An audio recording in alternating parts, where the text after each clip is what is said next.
is brought to you by Head Start Basketball.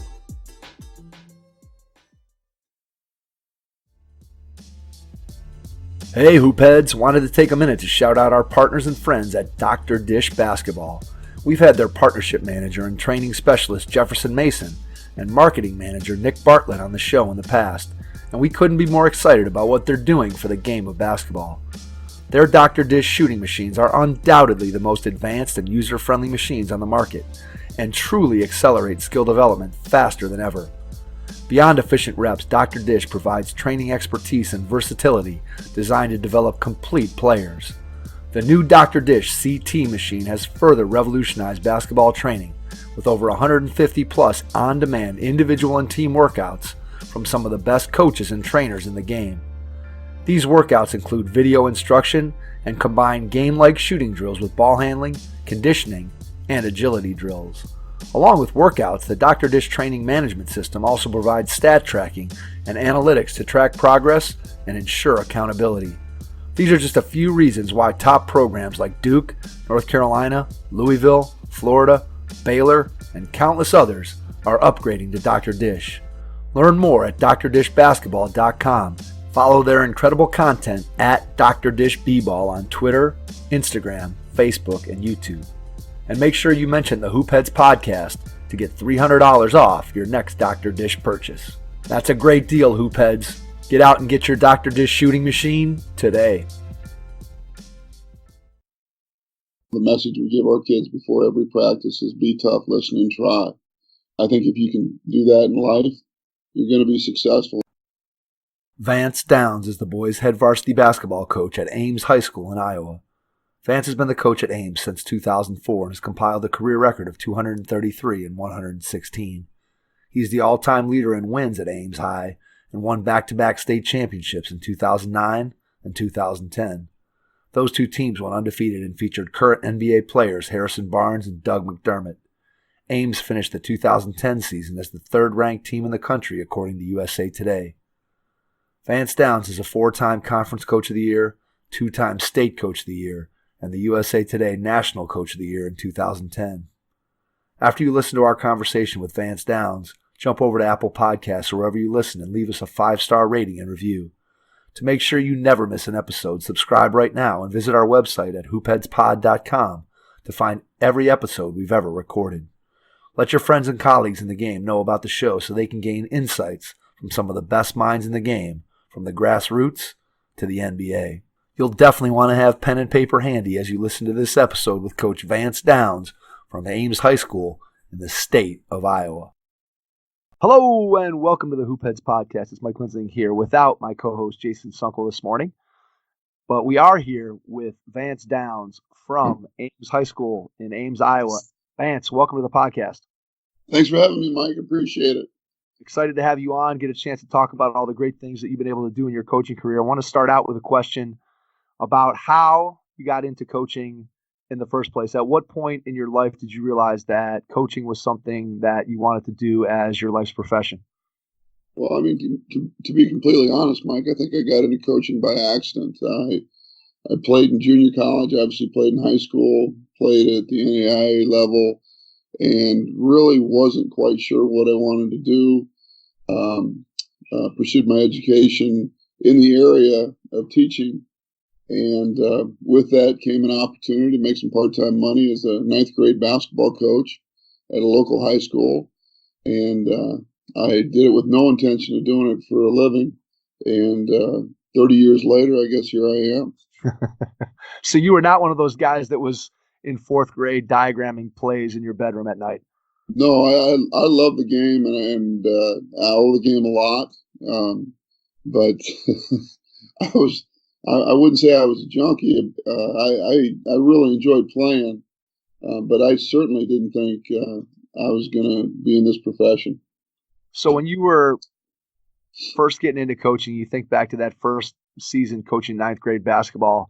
What do you remember about that first season when you walked in to your very first practice and tried to figure out, okay, how am I going to put this together so that it's coherent and I make sense? What do you remember about that first season?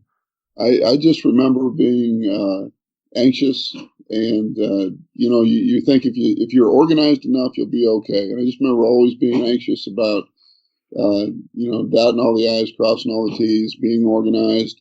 And then lo and behold, you find that human nature comes into play, and you never know where teenagers are going to take you. And having come out of that season, I'd say the thing that sticks with me the most is just all of a sudden you realize how important the relationships are with kids, and how much you can help kids, and really how much they can help you. Was there something, I want to jump back to that relationship question in just a second, but before we get to that, I wanted to ask you, just when you think about that very first season, what was something that you learned about coaching, or that maybe you didn't understand about coaching, coming at it from the player perspective, and now all of a sudden you're thrust into the coaching side of it? What was something that you didn't realize maybe that coaches did or had to deal with or spent so much time on when you were thinking about it previously as a player? I think the biggest thing that hit me the earliest was when I went into it, you're kind of thinking, well, I'm the coach. I've been coached hard. It's going to be my way or the highway, that type of attitude. And then you get into it, and it's like, well, every kid doesn't function the same way. You've got to coach every kid a little bit different. And just probably, what stuck with me is how different kids learn and how you've got to adjust to different kids. So that goes back to what you mentioned a second ago, the relationships. Talk a little bit about how back then, and then maybe even up until what you're doing now, how do you go about day to day building those relationships with kids? What are some things that you do or that you think are important that maybe other coaches could learn from in terms of building the type of relationship you need to A, learn your kids so you can coach them better, and then B, just build the type of team camaraderie and spirit that you want to have by having good relationships with everybody? Well, that's a good question, Mike. I don't know that I do anything different. Uh, I just know that I have to be around the kids in every setting that I possibly can, and spend time with them so they understand me and I can understand them. So we try to build relationships with kids back in the elementary program, through our basketball club, through seeing them play AAU, to seeing them in school, to seeing them playing other activities. And just, the more you're around, the more they're familiar with you, the more you see the real them. And building relationships with parents as well, and how the kids interact with their parents or their guardians is also a big piece of it that I think sometimes is overlooked. Talk a little bit about how important it is. You're still teaching at Ames, correct? Yes, Mike. So talk about how important it is in your mind for you to be in the building with the kids every day and seeing them in the hallways. Because I think that we all understand and know that there's a much greater trend towards coaches being outside of the building than there was, say, 25, 30 years ago, where almost every high school coach was a teacher or a counselor or was in the building with the kids on a daily basis. And today, you don't see that nearly as often. And so just talk about how important it is to you to be in the building every day, interacting with your kids in the hallway, in the classroom, in the lunchroom, being able to talk to their teachers. I would have to think that that's a tremendous advantage in terms of relationship building. Well, yeah, I think it's a big advantage. I think it's crucial. It's just my opinion. I get to see a kid when he comes into school. I get to see what his mood is like. First thing in the morning, I get to see him interact with their friends. I know when I can get to them if there's a situation in class or in school to help if necessary. And I'm always there for them if they need me. I give those guys that can do it that aren't in the building kudos to them. I think my job would be extremely difficult if I couldn't reach out to a kid in a moment's notice and give them help. Yeah, it always seems to me, I was a varsity assistant coach here in the school district where I teach for a number of years, and I teach in the elementary school.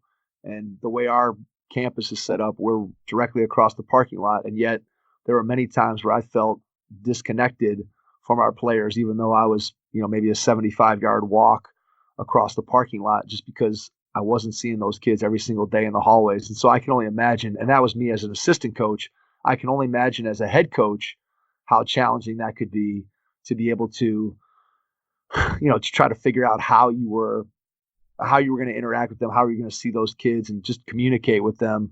Being in the building to me is just a huge, huge advantage. So let's talk a little bit about your program now at Ames and what you've built your program on. When you think about the things that you want your program to be known for, sort of the pillars of what you do, can you talk a little bit about some of the things that are most important to you when you think about building a quality high school basketball program? Well, I think there's a number of things that are very important. We've had a fair share of success here, and that started before I showed up, and it'll continue long after I'm gone. I'd like to think our program is built on relationships. I think we're a developmental program. I think we do right by kids and we do right by families, and in doing it the right way, I think we've built positive relationships with our families, and we've had a fair amount of success. Maybe on a more micro level, the message we give our kids before every practice is be tough, listen, and try. I think if you can do that in life, you're going to be successful. And then we define toughness. Well, what do you mean by toughness? Sustained effort, sustained focus. So if you can do those three things every day, you're going to be pretty successful if you can apply it to your personal growth, your education, and your basketball growth. On a program level, of course, we want to be as successful as we can, but our motto is 15 strong. We want to build a relationship that is special with our kids and with our players throughout the program. And to this point, we've had a good amount of success. And I'm not talking wins or losses. I'm just talking about developing kids. And I think it's important. It has always been important, and it will be even more so important in the future. So I heard you mention now a couple times the fact that you're building an entire program. And I think that's one of the things that oftentimes people don't necessarily understand who are outside of the high school basketball environment, how important it is for the high school varsity coach to be involved in the complete program down to the youth level. So can you talk a little bit about how you structure your youth program and then what your involvement is, what your players' involvement is in getting those kids who are young, who are part of your school district, who are going to be coming up and are going to eventually be a part of your high school basketball program? How do you build those relationships? How do you create your youth program to make sure that it's going to continue to have your program at the high school level be sustainable? That's a great question, Mike. We've had a good share of success here at Ames High School for a lot of years. We've been playing basketball, I believe, for 105 years, and this place never had a youth program. And about 10, 12 years ago, we decided we have to build a youth program to continue to be successful. And so what we did is we built the Ames Basketball Club with a lot of hard work from a lot of well-meaning people that are very talented. And we built teams, basically competitive teams from the third grade up to the eighth grade. And if we could build multiple teams on the boys and the girls side through those grade levels, and then those teams would have practice slots throughout our district school buildings twice a week through 4 months, and parents would coach them, and we thought that would help us a great deal. As far as our role, I'll talk about the players first. The players, I think it's exposure is huge. With the youth teams, we try to visit the elementaries. We work the tournaments. The kids are there at the camps. We run really 3 a year. We have a camp in the summertime for our youth that our kids work, and then we have what we call Winter Blast, which is a camp over the holidays, and then we have an extended camp over summer. So as far as the kids are concerned, that's huge. And I've got a gentleman named Andrew Zalaski, who has been our club director through almost its entirety. And his responsibilities, I mean, that's a full-time job trying to keep all that together, from scheduling gymnasiums to ordering uniforms to communicating with parents to communicating with the public to running a tournament. So I don't know how we could do it without a club director. That's been vital. And then my part is just to help to organize the entire project when we kicked it off, and to just try to stay on top of things and help Andrew as much as I can and continue to reach out to these kids. We talked about building relationships earlier in the interview, and once those kids are placed into teams and we know when they practice, where they practice, when they play, much easier to start building relationships when you know where kids are. Yeah, no question about that. How important is it for you to have those youth players have that connection with your varsity players so that they have the aspiration of eventually coming and suiting up for your high school program and getting an opportunity to play for you? Can you talk about the impact that the younger kids in your community seeing the varsity players, the junior varsity players, come down and interact with them, whether it's through the camps or other events that you do? Just talk about how important that is in your mind in terms of those kids coming up and eventually being part of your high school varsity program. Well, I think it's really important. I mean, I think the kids see the older kids play and have success, and how they go about things. And hopefully we're always going about things in the right way as best we can. And they start identifying with the older kids. And then if I can get them to games, get them to practices, get them around the older kids, that just motivates them to aspire to play like the older kids, be like the older kids, maybe surpass what the older kids are doing. So it's been very important to us. It's been a great opportunity for kids to get better, and it's been terrific for our older players as well. People don't realize how long it takes to get good at this game. That's so true. It takes a long time, and it is very, very hard. And I think a lot of people just think it happens. And you know what? For some kids it does, but those are very few and far between. For most kids to be good, it takes a tremendous amount of work, as you well know. So to put that question in another way, how much do you spend with, you mentioned that a lot of times you have parents that are coaching that are part of the organization. How much time do you spend working with, talking to those coaches about some of the things that are key to your program that you want them to be teaching and putting in terms of fundamental learning and things that you do at the high school level? How much do you want them teaching that at the lower levels, and how much input do you have on what the coaching looks like at that youth level?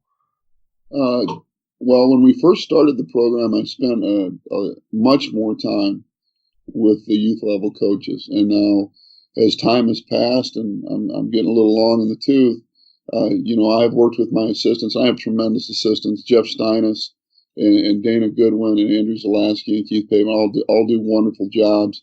And those guys probably spend more time with our youth coaches than anybody, just passing on information and strategy. And I used to think it was very important to do the same thing that the older teams were doing. I've kind of shifted my perspective there. I think it is much more important that you learn how to have exposure to the game and then just learn the fundamentals. If you have a jump stop, you can handle the ball, you can shoot it correctly, you can pass it correctly, you can catch it correctly, you learn how to play defense. That is much more important than the fourth graders running our particular offense. So, right. Like I said, it takes a long time to get good at this game, and you've got to rep those skills day in and day out. And as long as they're working with the fundamentals, those kids are getting better. And as they get older, we can put an offense or a defense in a week. It won't be great, but we can do it in a hurry. But if they're fundamentally sound, it's going to be really easy. Yeah, I agree 100%. I think that that's something that you hear more and more of in terms of how important it is for kids to develop skills, especially the way that the summer basketball system is set up and how it's changed, and the fact that kids are playing so many games in the summertime starting in third, fourth grade, rather than when we think about like the old school basketball camps that used to be around 20 or 30 years ago, or kids putting in more time on their own. I know, as a high school coach, the amount of time that you have to put in to organize workouts and do things that probably, again, if we go back to the time when I'm almost 50, so I go back to the time when I was playing or when I was early in my coaching career, and you didn't have to organize those workouts and things because kids were playing a lot more pickup basketball on their own. And that just, doesn't exist to the same level that it did certainly in the past. And so I think you're right on when you say if kids can develop those fundamental skills, and then when you get them at the varsity level, you can then mold them into whatever type of style of play and offense and things that you want to do once those fundamental skills are in place. The other thing that I've heard you mention besides building those relationships with the younger players is building relationships with families. So can you talk a little bit about how important it is for you to be engaged with the parents of your players and what you do to involve them in your program to get them behind you and supporting what you do? Because we all know that occasionally parents can be challenging. And so just talk about how important parents are and what you do to make them involved in the program. I think we do what a lot of people do. We certainly have parent meetings at the beginning of the season. We have banquets at the end of the season, and we have parent reps that help every level of team at the high school. So there's 2 parent reps with every team. So there'd be 2 at the varsity, 2 at the sophomores, and 2 at the freshmen, and help build relationships with a small group of parents, which leads to building relationships with a larger group of parents. And I don't think in today's world that you can build trust in an athlete if you can't build some relationship with the parent or guardian. And sometimes that can be more difficult than other times, and sometimes it's really easy. A little thing we do that might be different than others, we invite our kids in. Because our attendance at some of these meetings years ago wasn't great, we would invite our kids in then to introduce themselves and introduce their parents at the parent meeting. And for whatever reason, when we did that, our attendance got better, so we could build relationships with more people.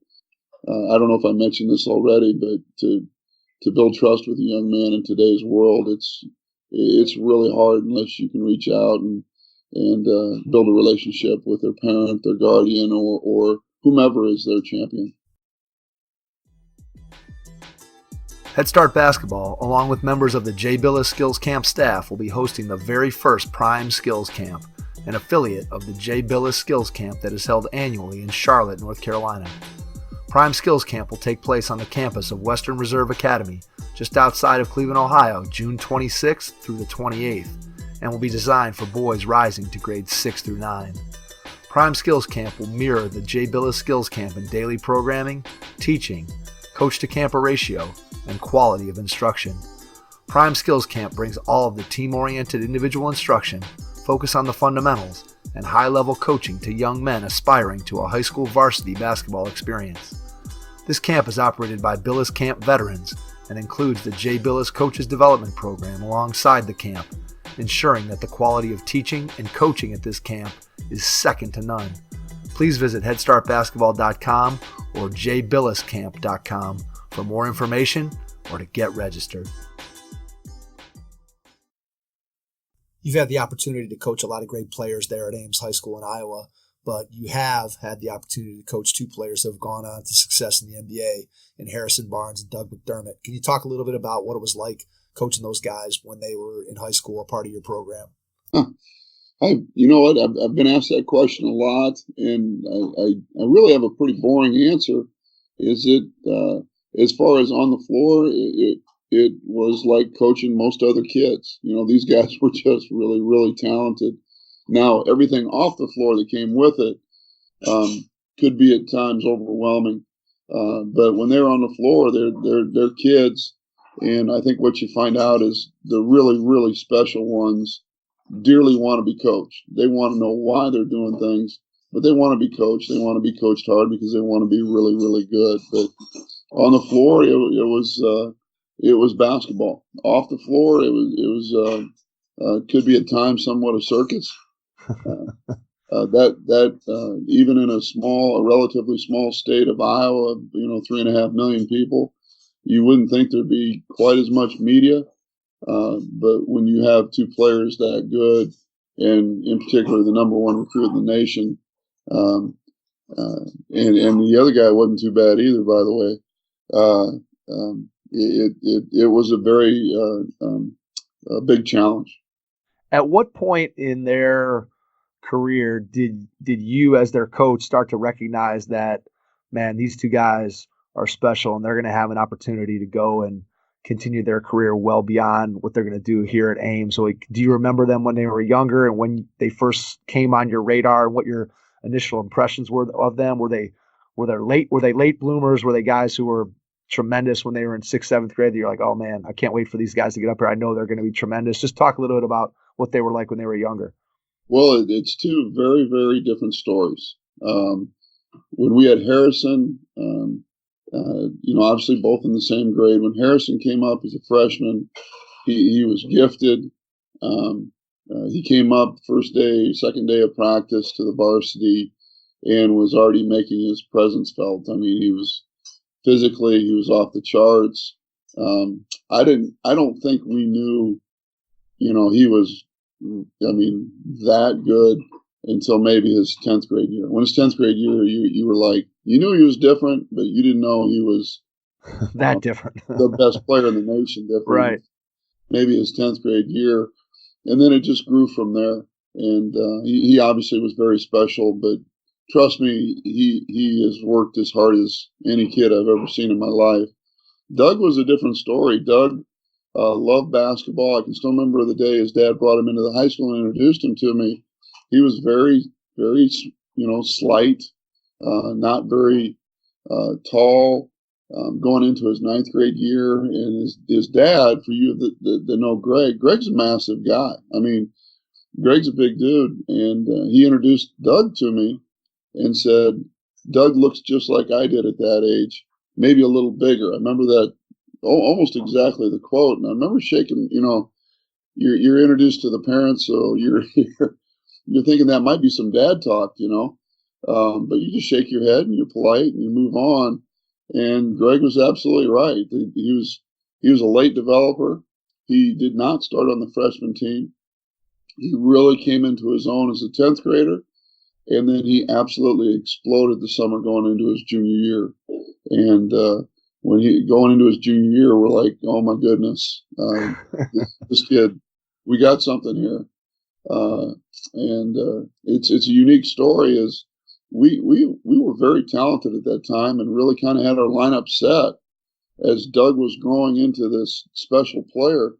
Doug McDermott, of all people, had to come off the bench the majority of his junior year. A lot of people don't know that. I'm sure I've taken a lot of criticism for that.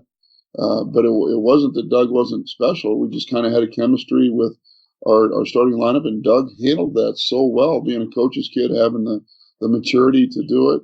And, he ended up being all-state, all-tournament team and a state champion, being the 6th man on that team. Vance, it's been a pleasure having you on. Wanted to give you a chance to share how people can reach out to you if they have questions, they've listened to the podcast. Let people know how they can get in contact with you, and then I'll jump back on and wrap things up. I think the best way to get a hold of me, if anybody has any questions or comment, or want to give me advice, is my email, which is Vance, VANCE Downs, DOWNS, at Ames K12.ia.us. So email is the best way to get a hold of me, Mike. Perfect. Vance, we can't thank you enough for spending some time with us this morning. It's been a pleasure getting a chance to talk to you about all the great things that you've been able to do in your career. And to everyone out there, thanks for listening, and we will catch you on our next episode. Thanks. Hoopheads Nation, check out these new offerings from Tyler Whitcomb Basketball Coaching Courses. The Bob Knight 1981 National Champion Indiana Hoosiers Playbook and the Will Wade LSU 2019-2020 Playbook are now available. Visit coachtube.com/users/Tyler Whitcomb to check out these great resources.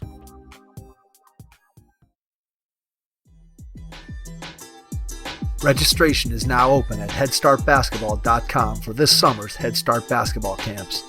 We'll be hosting camps for boys and girls in grades 1 through 6 throughout the greater Cleveland area. Get registered today and make sure you hit the courts with us this summer. Thanks for listening to the Hoopheads podcast, presented by Head Start Basketball.